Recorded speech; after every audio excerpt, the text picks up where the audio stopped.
So thank you everyone for attending today's Foxconn Quantum Computing Seminar. Today we have the pleasure of having John Bostanci, who will tell us about the general quantum duality for representations of groups with applications to quantum money, lightning, and fire. So John is a PhD student in the theory group at Columbia University, advised by Henry Yuan. Before that, he was in the Institute of Quantum Computing at University of Waterloo in Canada, advised by John Watrous. So he does his work in theoretical computer science with focus on quantum computation.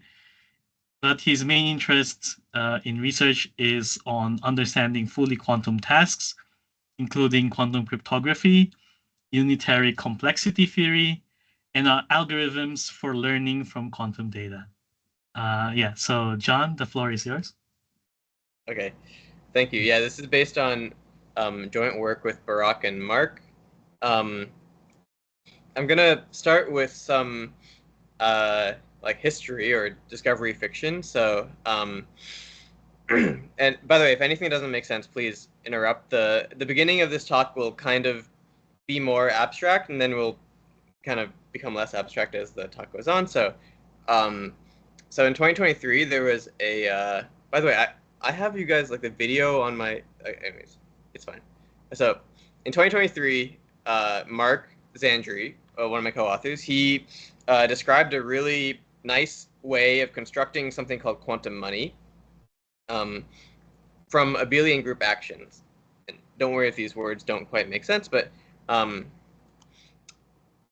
the fact that he could only describe the construction using abelian group actions meant that there was a lot of complications. So quantum computers tend to be good at attacking abelian or things that have abelian structure because they can do things like the quantum Fourier transform. So in order to like get security or prove that something like his quantum money scheme couldn't be attacked, he had to add a lot of bells and whistles and make some like really bespoke assumptions.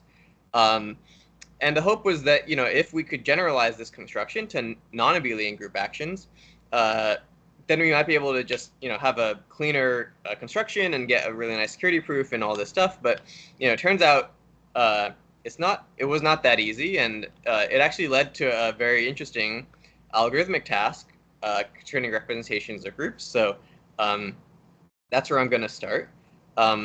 I'm going to assume that you have some quantum background, but if you don't, please feel free to interrupt and I'll explain anything. So I'm going to start by explaining this general quantum duality theorem. So we'll start with this, simpler question, which is just, imagine I have two orthogonal states, like orthogonal vectors, and I want to swap between them. So I want to have a single unitary that maps phi to psi and vice versa. And I want to know like the complexity of doing this. Like how hard is it to do this? It turns out there's a paper from 2020 by Aaronson, Atia, and Susskind that studied this problem, and it turns out to be equivalent to a measurement task. So it's like, you can swap the two states with the same complexity as whatever measurement would distinguish the positive and minus superposition of those two states. And the important thing is like both of these tasks are information theoretically possible, but the interesting part is that they're like related by a polynomial time reduction.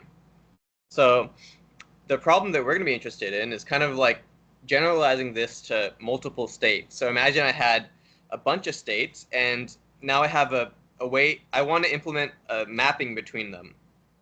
So here I've written them as u sub g indexed by g, and I want to know if there's like some measurement task that will characterize the complexity of implementing this mapping.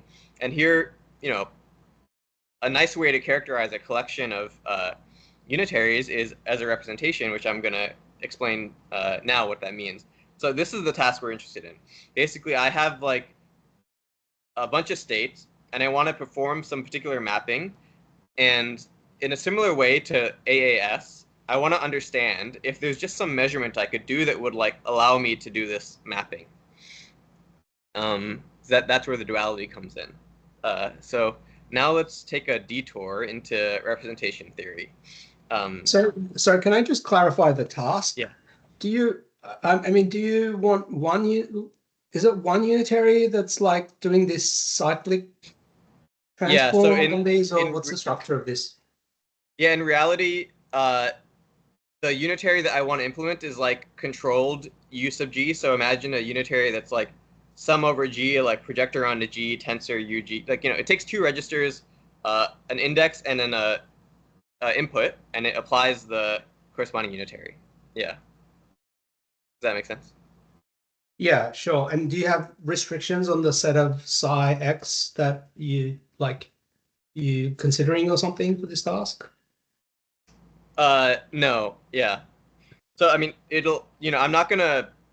I'm only gonna tell you the complexity of this U relative to some other thing. So sort of like, yeah, it might not be actually efficient to do this guy if the other thing is not efficient, and vice versa. Yeah. Okay. So what's a representation? A representation is just a way to take things from a group and output unitaries in some vector space. So I think the example I always think of is like, Z mod 3 and like rotating a triangle around. So it's kind of like you can look at an element which tells you like rotate once or rotate twice, and you can map that onto some way to actually do the rotation. And the reason we call it a representation of a group is that sort of it multiplies in the way that you expect. So if I take the representation of G and I multiply by the representation of H, I should get the representation of the product in the group. Okay.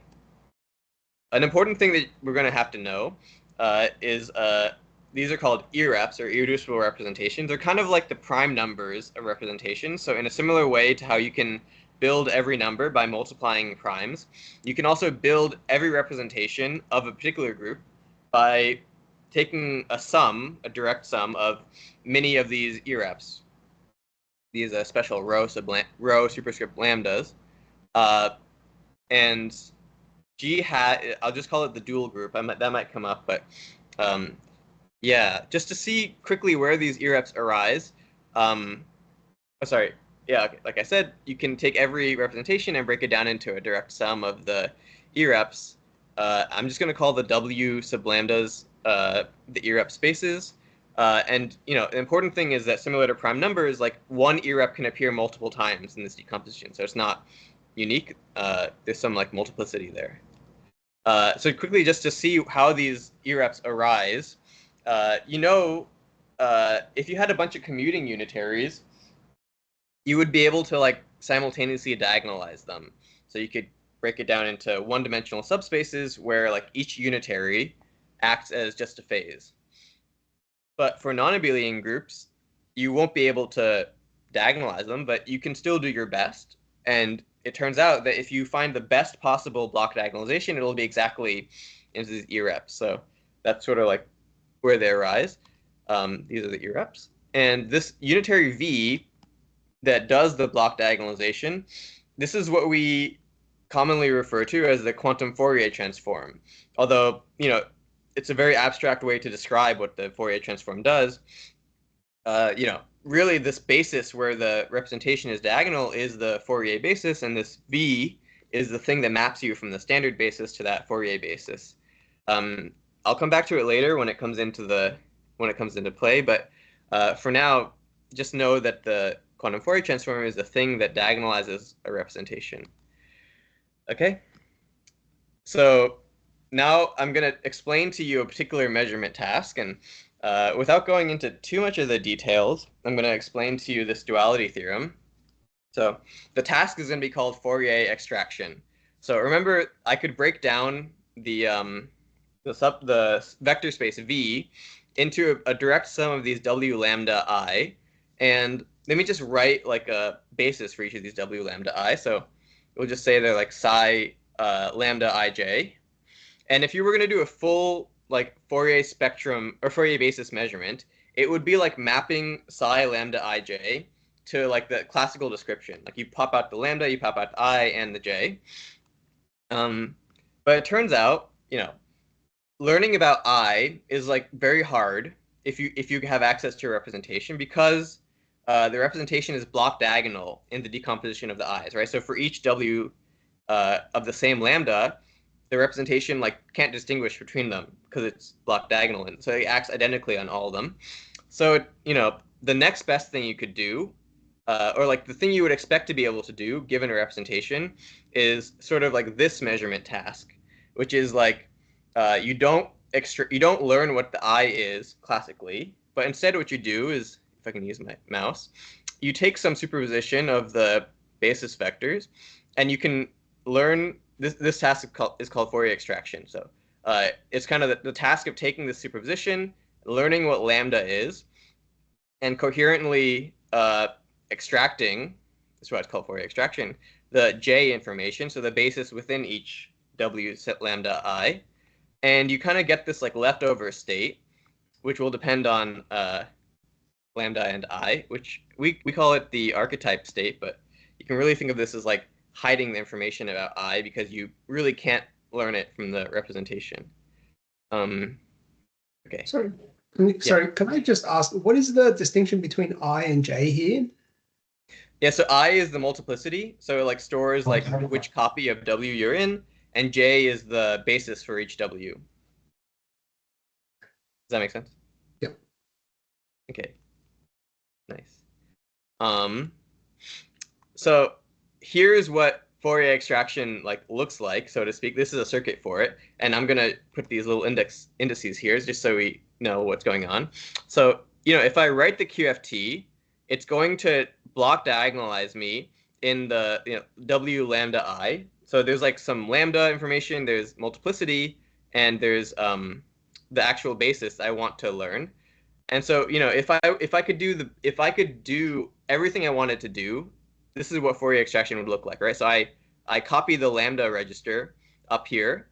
I like swap the j register out because I want to know the j like coherently. If you remember, like this has to preserve the superposition, and then everything else that's left kind of becomes this like junk state psi phi lambda I.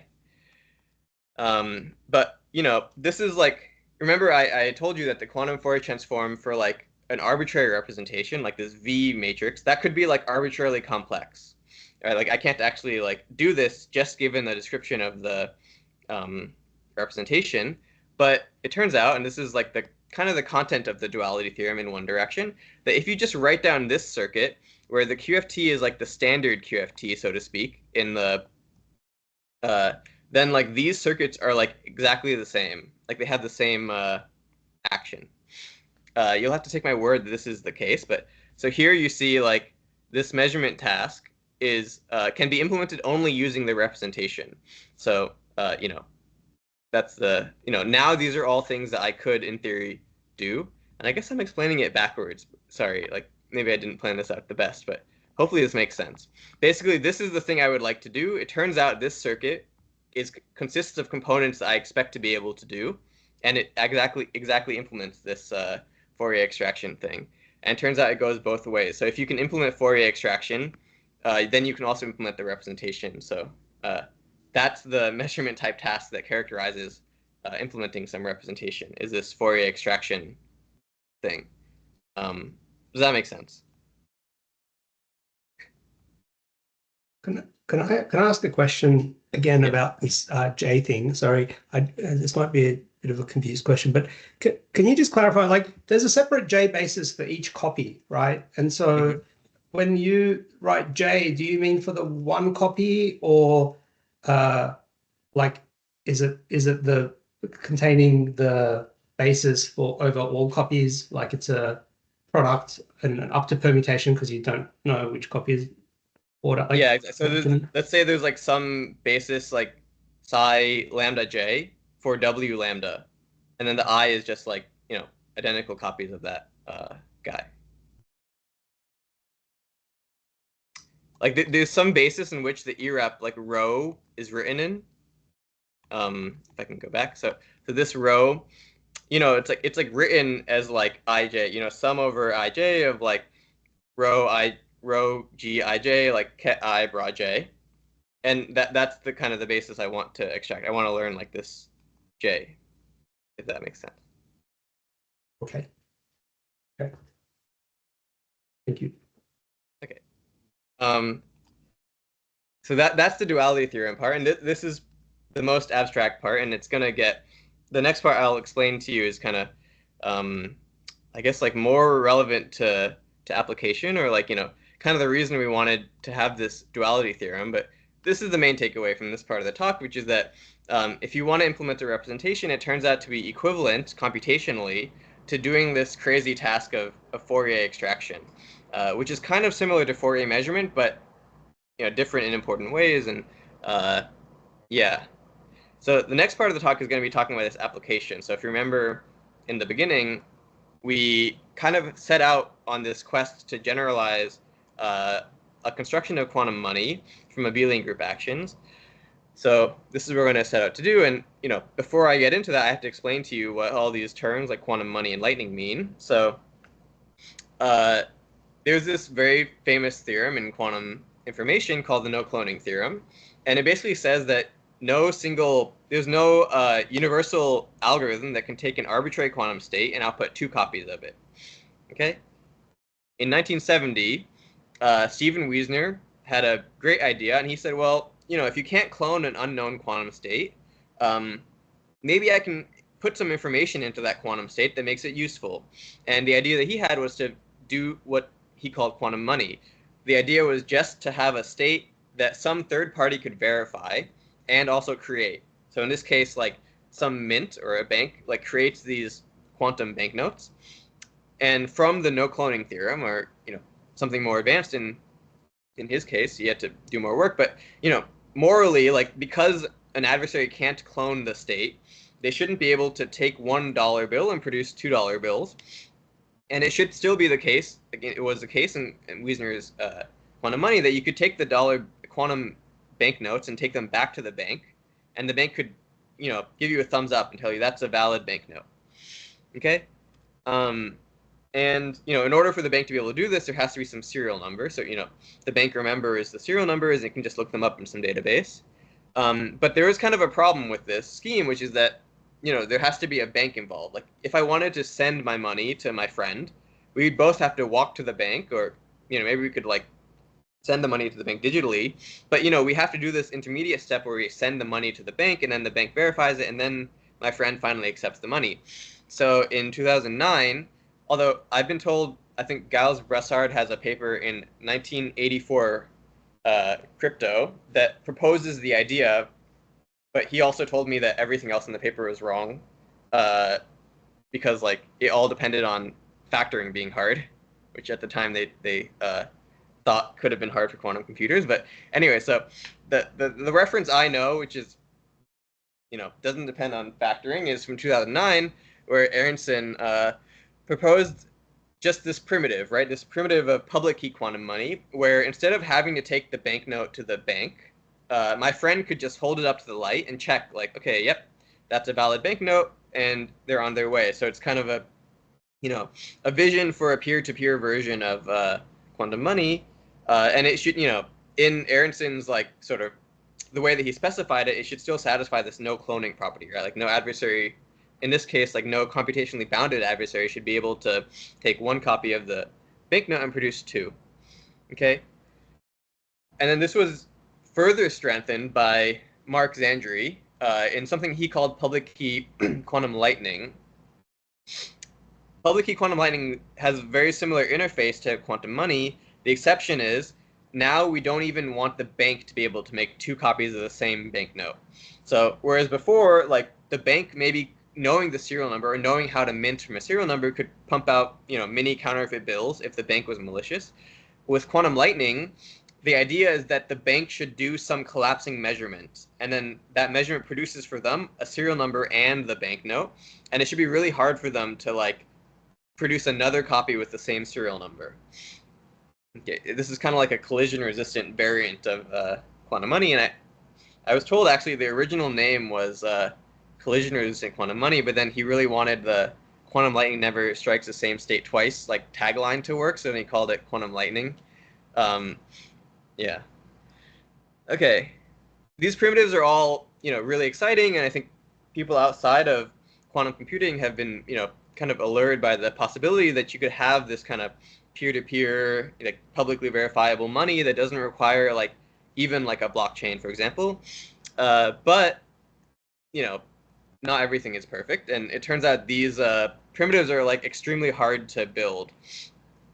Basically since 2009, there's been countless proposals, and some of them are completely broken. So a paper comes out, it says this should be quantum money, and then another paper comes out attacking it, or they kind of only conjecture their security. So there's this paper. Red means in this diagram, red is kind of papers that are broken. Yellow means papers for which they don't have a proof, or the proof is kind of lacking in some way. We don't have a real world instantiation of the scheme.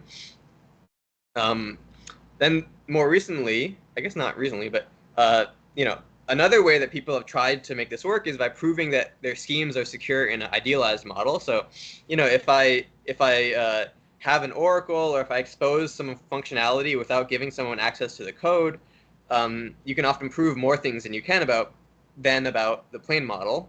So there's a bunch of constructions that are proven relative to oracles, but often what happens is when people go to actually instantiate them, right? So they say, okay, it works in this oracle model. Let me try filling this in for the oracle. Usually they get broken, unfortunately. More recently, there have been these sort of group action-based constructions of quantum money. These all have another weird problem, which is that they all have some weirdness going on, in the sense that these often require knowledge assumptions to make work. And I think this Leo Montgomery Zhandry one, the minting is not efficient. So it's kind of a weird, it's in a weird spot. Yeah. There's one other construction that I should bring up, which is that there's one that actually works in the plain model, which is you can build quantum money from post-quantum I/O.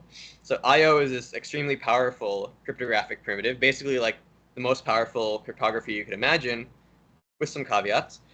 And it basically says that I should be able to take a description of a program and obfuscate it in a way that if I took two descriptions of the same program, you couldn't tell me which one I started with.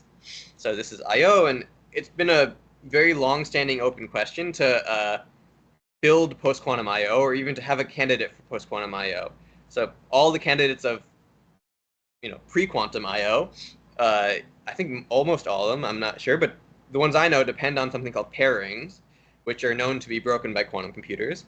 So, if you had this very powerful primitive, post-quantum I/O, then you could build quantum money, but that seems like a equally, hard task. So this work, the goal of this work was to generalize abelian group actions, the construction from abelian group actions, and provide some assumption. Now, it won't be I'll caveat the thing and say, this is green not because it's perfect, but because it's my work. Yeah, that's what I always say. So we will give some assumption in the plain model that implies quantum lightning security. It's going to be called pre-action secure group actions. So now I'm going to explain to you what group action. Sorry to interrupt. I have a question. Yeah. Currently, can you construct quantum lightning from post-quantum I/O? I have the current status. Yeah, so there's a new paper. It's actually best paper at Crypto 2025 by Mark Zhandry and Omri Shmereli. They construct quantum lightning, among other things. They do a lot of stuff, but one of the results is to construct quantum lightning from post-quantum I/O. I see. 2025? Sorry? In 2025 paper? Yeah, 2025. Yeah, it's called on collapse binding, quantum lightning, and collision resistance, or something like this. Yeah. It's a long. Sorry, it's a long paper. It's 100 pages. But you got to do what you got to do. Okay. So I've been talking about group actions a lot, and a lot of these constructions use them, and our construction does too. So I'm going to have to explain to you what they are. So let's just get into it. A group action is very similar to a group representation. It's a kind of group representation. So it consists of a group, a set X, a starting element, and an operation that takes a group element, a set element, and outputs another set element. So, and the thing that makes it a group action is that it's also a group representation. So if I take G and I apply it to H applied to X, I should get the same result as if I applied G and H, G times H to X. Okay? And this should hold for not just the starting element, but any element in the set X. Okay? That's the product in the group. Nice. So let me just remind you about the quantum Fourier transform. If you remember, the way that I'd phrased it before is that it's like this transformation that maps from the standard basis to this Fourier basis. But in the next couple of slides, it's going to be important for us to have an image of, or like I'm going to write down some of what the Fourier transform does, and there's kind of a more standard form for the quantum Fourier transform, which is if you take the representation to be the left regular representation, so that just means that when I apply the representation of G, it just maps H to G times H. It turns out the unitary that does this mapping from the standard basis to Fourier basis is exactly this big guy here, QFT. And it turns out that for abelian groups, remember, I told you could diagonalize abelian groups, so there's no more I and J.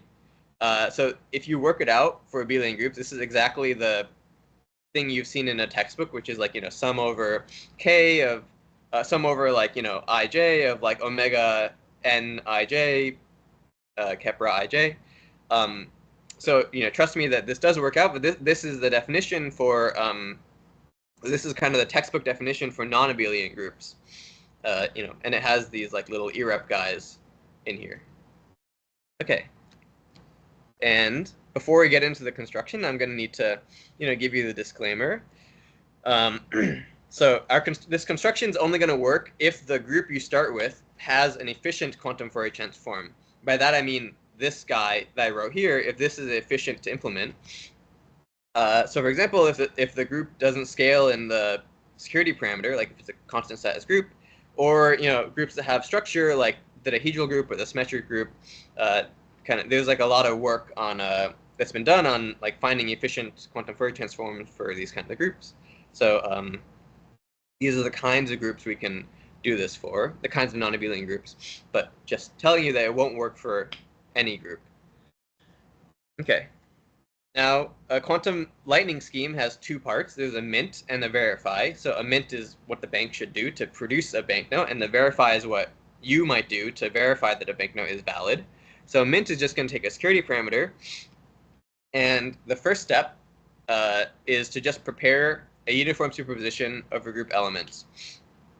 So very simple. I'm dropping the normalization, but there's a 1 over square root of the size of the group. The second step is to just apply the group action. So, controlled on the G, apply G star X.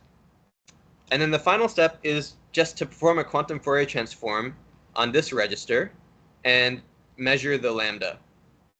Okay? So the lambda will be a serial number, and this state that's left over will be the money state.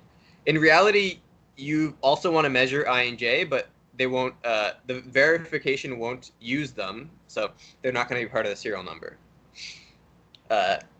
And if you remember, if you have really good memory, because admittedly I didn't like show it on the screen for that long, but if you remember, these coefficients exactly come from this applying the quantum Fourier transform to this register. I just moved the coefficient. I just moved the phase from this register to this guy. Okay. So that's it. That's how the bank is going to produce a quantum banknote, and they're going to measure a random lambda. So the idea why it's quantum lightning is because it'd be really hard to get the same lambda if you tried this twice.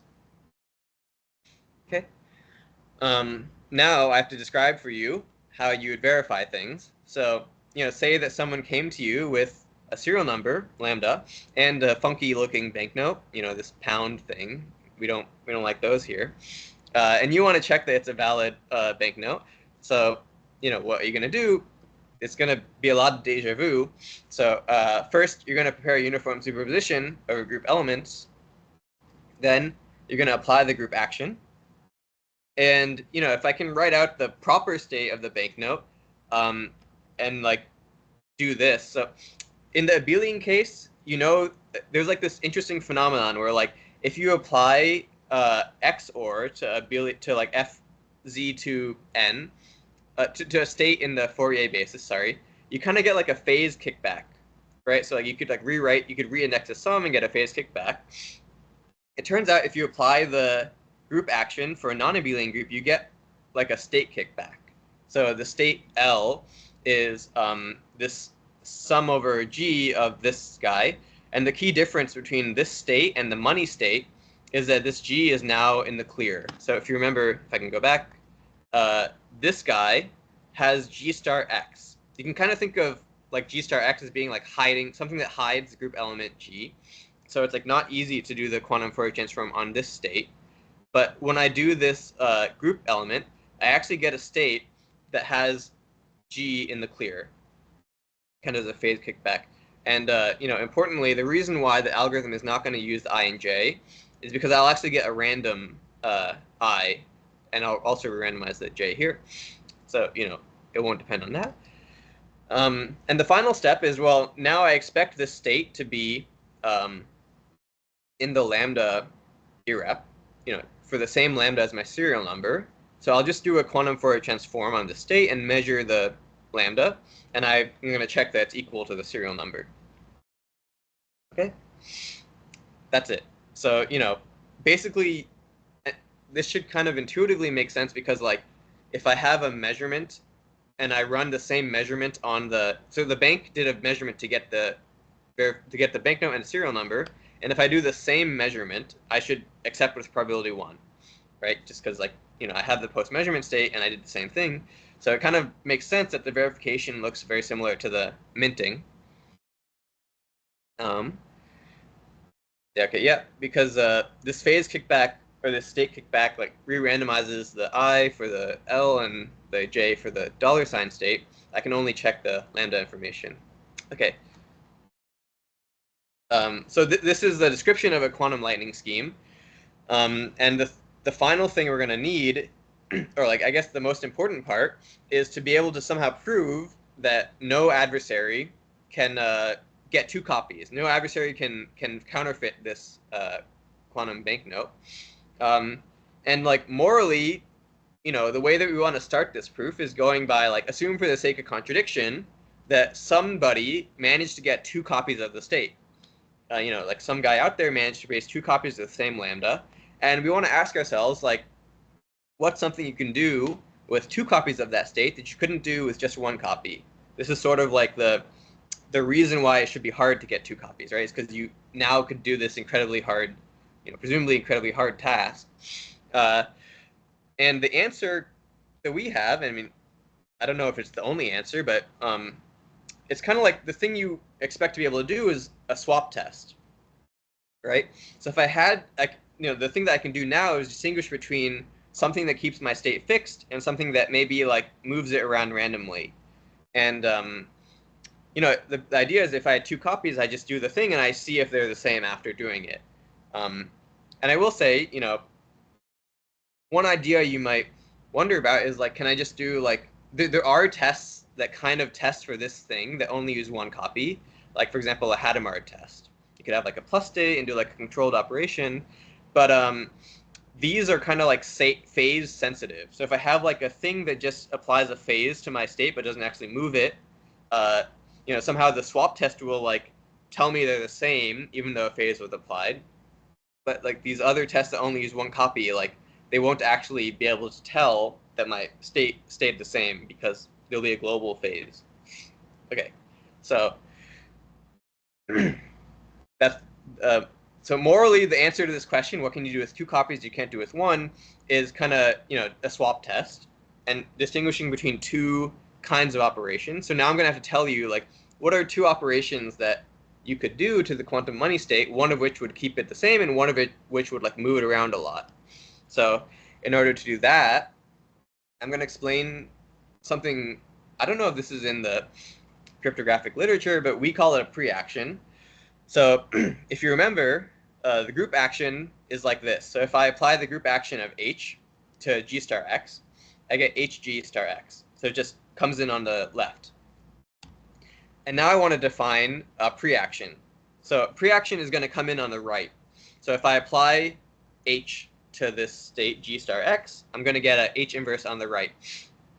The only reason I do H inverse is to keep the ordering correct. So like if I do another one, it should come on the right, but like, you know, AB inverse is B inverse A inverse, so I have to flip the order.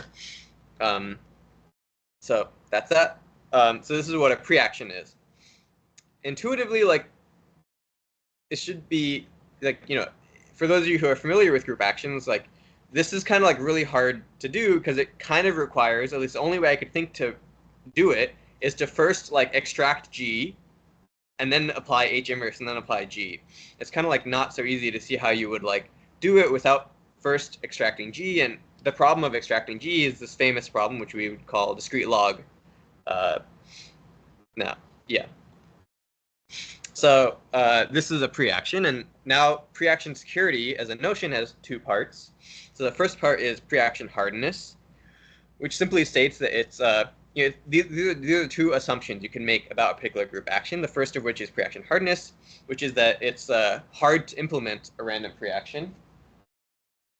And the second assumption is what we call pre-action indistinguishability, which is kind of described by this interactive game where you have a challenger who flips a coin, and you know if the coin is 0, they're going to only apply an action.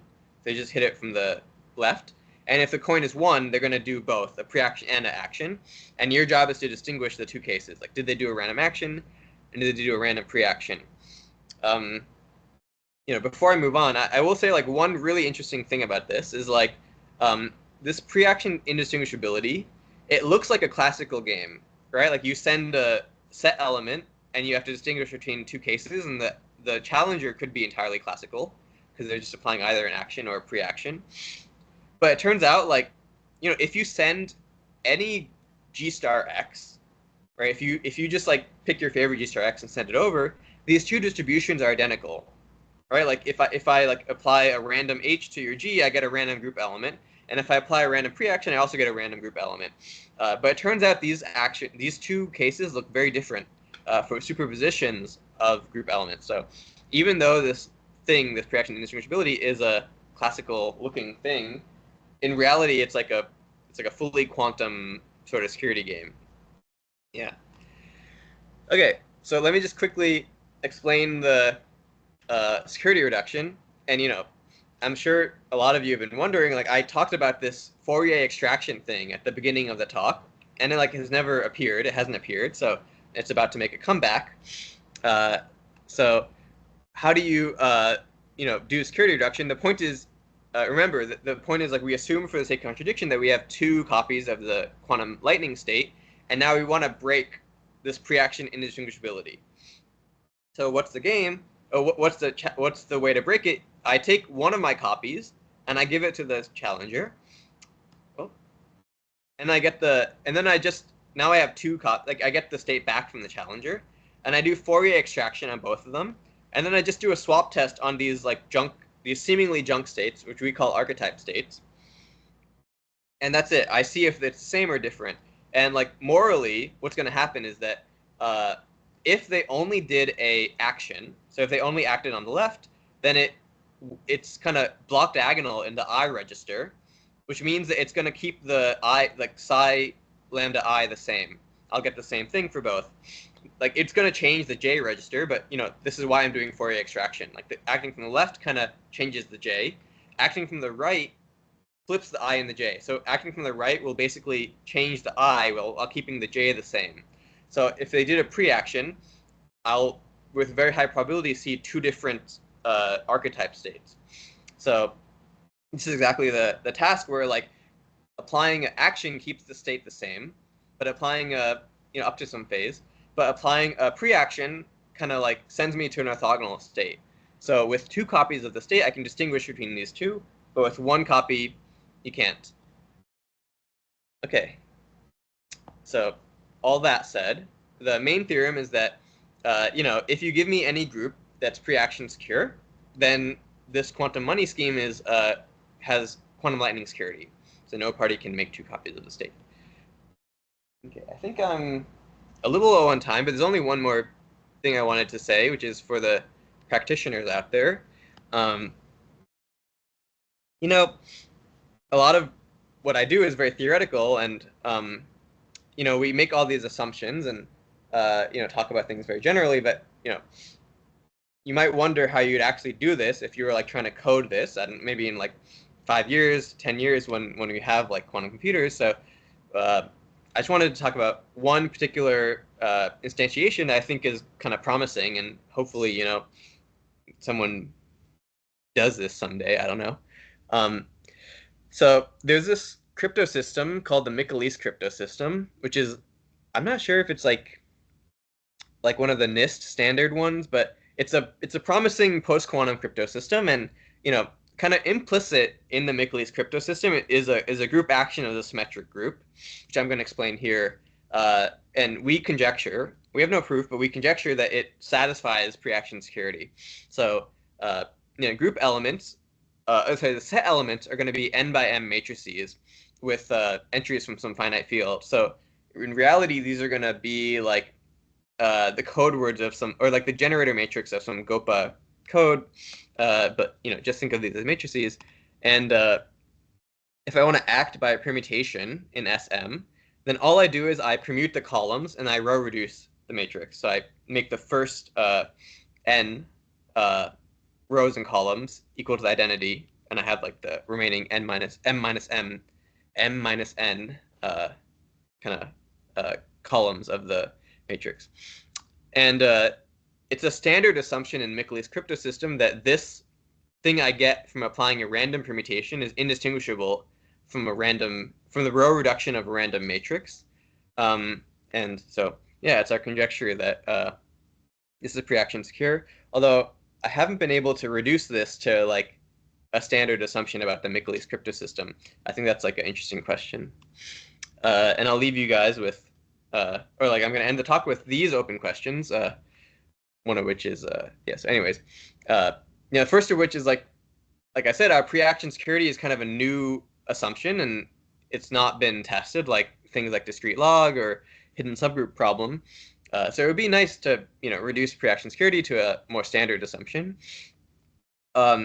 Secondly, this pre-action security seems like an interesting and useful assumption. And maybe you can build other primitives. So quantum money and lightning kind of sit at the bottom of this hierarchy of unclonable cryptography, and people have envisioned like much more advanced versions where the states not only can be verified, but they also they help you implement some function, or they can be like converted into a classical signature. There's these one-shot signatures, or they do other things like encode, like act as an encryption of a message or things like that. So there's a lot more to be done in the direction of unclonable cryptography. And finally, for the eagle-eyed of you guys, you might notice that like the security game for indistinguishability, pre-action indistinguishability, it's not like efficient for the challenger to implement it, because I also assume that it's hard to implement a pre-action. So it's not hard to imagine a version of pre-action security where there's like a trap door, so the challenger might know some secret information that allows them to implement a random pre-action. But like formalizing this is also interesting. It's interesting to note that like our the security reduction didn't actually care about this. So just even if a group is pre-action secure but also not efficiently that would not be efficiently falsifiable, you still get quantum lightning security. So, yeah. Okay, that's what I got.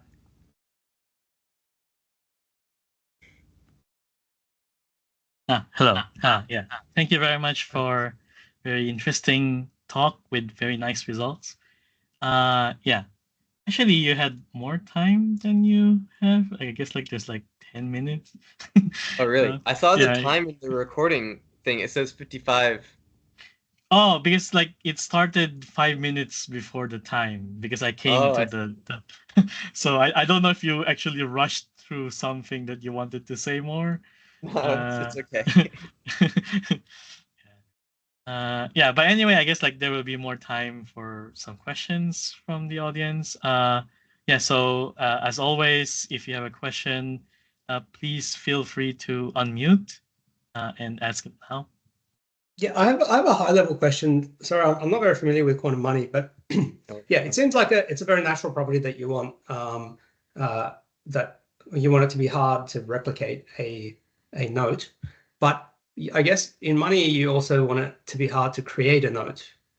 Is this like how does this happen? Because it doesn't seem like anything stops someone from just creating a note the same way that the Yeah, mint so does.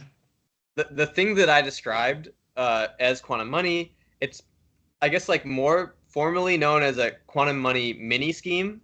So you know, this was described in like this 2012 paper, but it's kind of like let's assume that we can sign messages. So assume we have digital signatures, then it's easy to just take this mini scheme. Like in this scheme, anyone can make a banknote, but let's just have the bank like sign the serial number as well. So now like you would only accept a banknote if it came from the real bank. So yeah.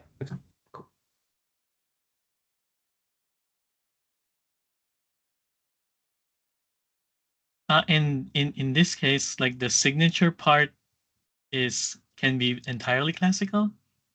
Yeah, the serial number is a classical thing. Mhm. So, you would just get like three things now. So, like the serial number and the signature of the serial number and the quantum banknote, and you would first do the quantum money verification and then also do the signature verification. Oh, sorry, one more question along these lines.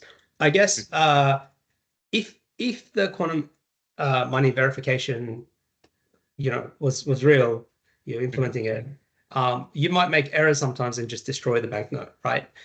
So is there like a sense in which there's a error corrected version of this where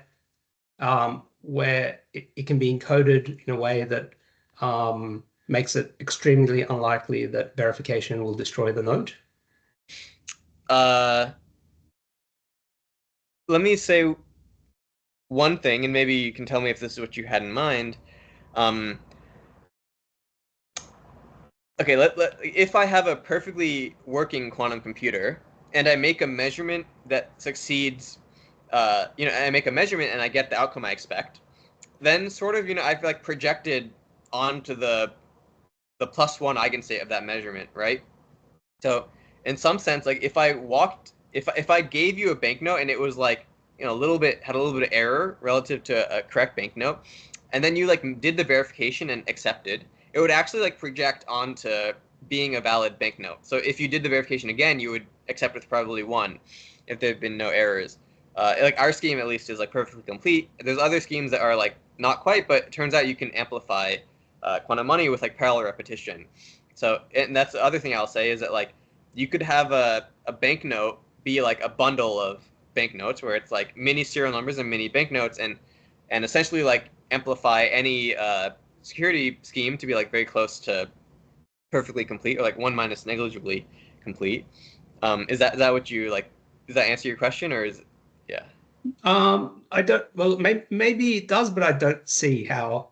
Like, I didn't see clearly how. I see. Yeah.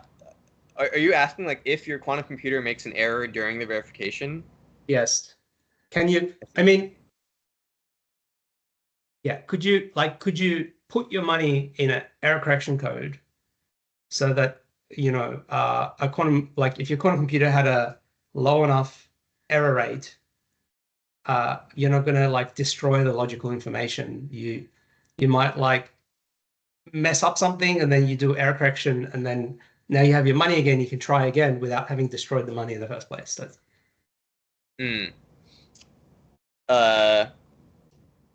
I'm not. I mean, yeah, you could try just putting your money into another error correcting code, and when you want to verify it, you like decode it. But I guess this doesn't help if your verification makes a mistake, and you just screw up your money like that way. I don't think people have thought about like being able to try again with verifying your money. Yeah, that's a good question. Okay, cool. Thank you.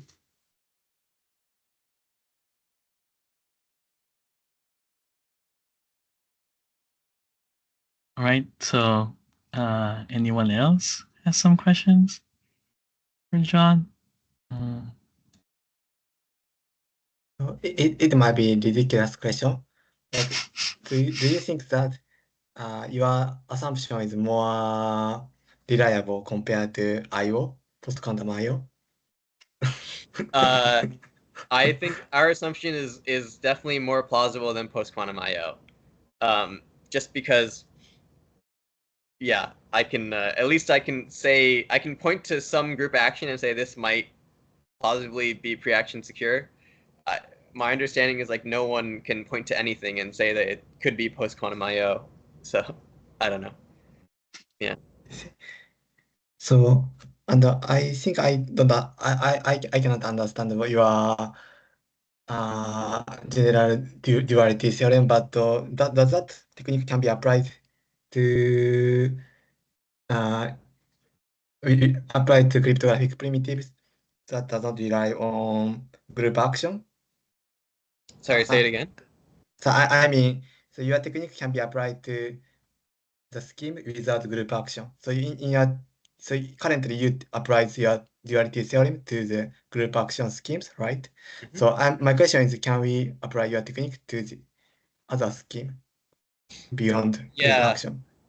This is another question I've been thinking about, which is like, so in cryptography, this AAS duality of like swapping between two states and distinguishing between the plus minus superposition, it's actually like very useful for a lot of things. So it kind of like gives rise to this like flavor switching for commitments, and also like others, like it's been used quite a bit. And kind of one of the things I was hoping, and I talked to some people, but it didn't go anywhere, was that using a more general duality theorem, you could maybe like get a kind of flavor switching for commitments that encode like more than one bit, right? So instead of just flavor switching each bit, you could maybe imagine a group, like we have a commitment to like a group, and you can like now flavor switch, so to speak, like, via this duality theorem.